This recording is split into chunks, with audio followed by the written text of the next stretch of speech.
guys have checked out that what dropped before this? Something should have dropped before this. No. Actually, you guys should go check out the videos from yesterday because this will drop first thing Friday. So go check out all of the videos from yesterday. Then come check this out if you haven't already. Now, I enjoyed the Black Bulls. They're kind of chaotic, and by kind of I mean really. They're a motley crew. They are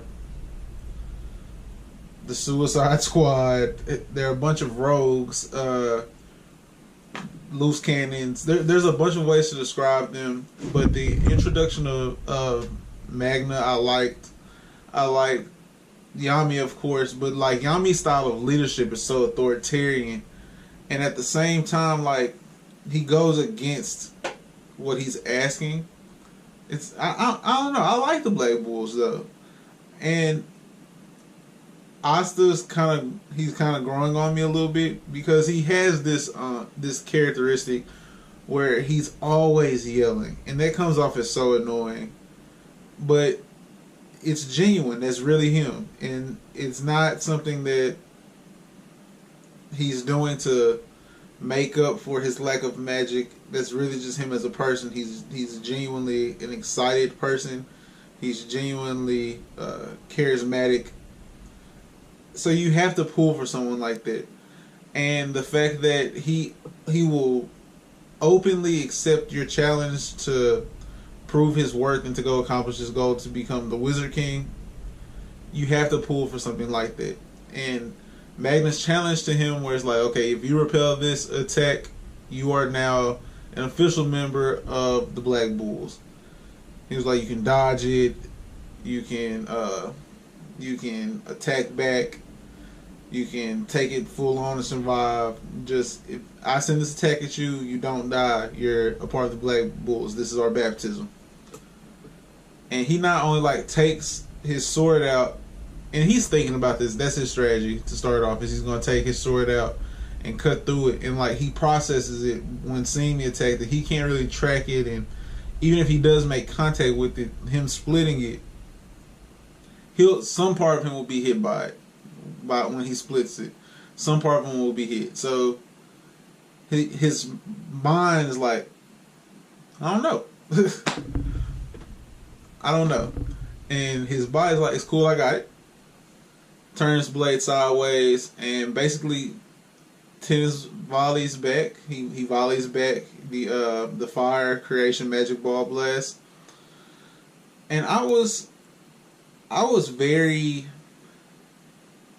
intrigued to see how quickly his body adapted to the situation, because even the panel, commentating on the side of the panel states that like his reflexes are just that fast, and he's trained his body this much, and you can tell that he went ahead and understood that that's the only way he's going to accomplish his goal is if he goes 1,000% into it, and he has to train to catch up where he's deficient, and he did that. And he's going to continue to do it. That's Asta. That's how he's cut.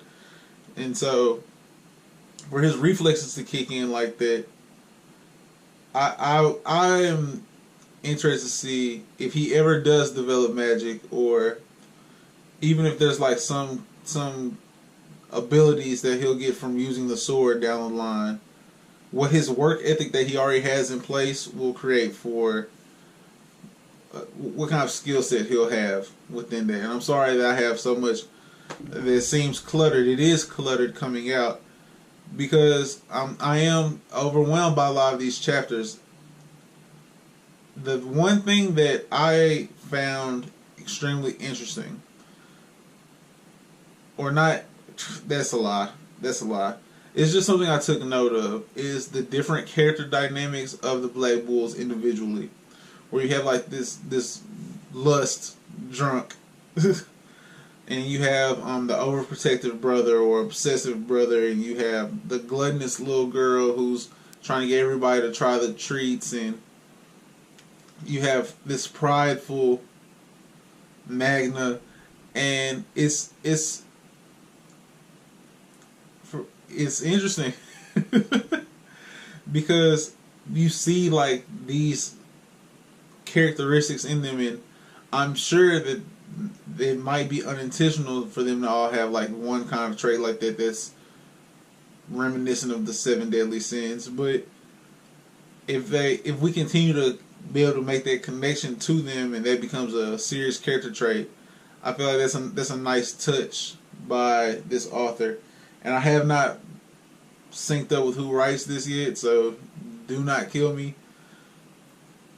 But this chapter, I'm gonna cut this one short just because a lot of it was the interactions between characters, and that's something that, although you can dive really deep into, it's just nice to build that at first, to let that build, and to let these characters become characters with relationships between one another, and see how they interact, and see how Magna and the little cupcake girl interact, and how the overprotective brother reacts to the drunk girl, and that's a nice touch. And seeing Yami's personality mixed in with them, where he's so serious, and we saw the things that his interests are, and his interests are cigarettes, intimidation, and interesting people. And he has intimidated these people while smoking a cigarette, which must mean that everyone around him is of interest to him in some way or another. Because the other two are marked off, and we wouldn't get that information if it was useless. Like, there is no such thing as useless information. Every inch of the page is necessary, so it must be used like it's necessary. And I believe that these characters all have something unique to give. This chapter for me was a 3 fire emoji chapter, just because there was some action, and we did get a little bit more information on the Black Bulls. I thought the little girl that they showed at the very end will of course have some interesting moments, just because of her view of Asta, and Asta having the opportunity to go change her view of him. But there wasn't a lot crammed into this, and it's a setup chapter. It's a setup chapter. I can't find another way to word it. It's a setup chapter.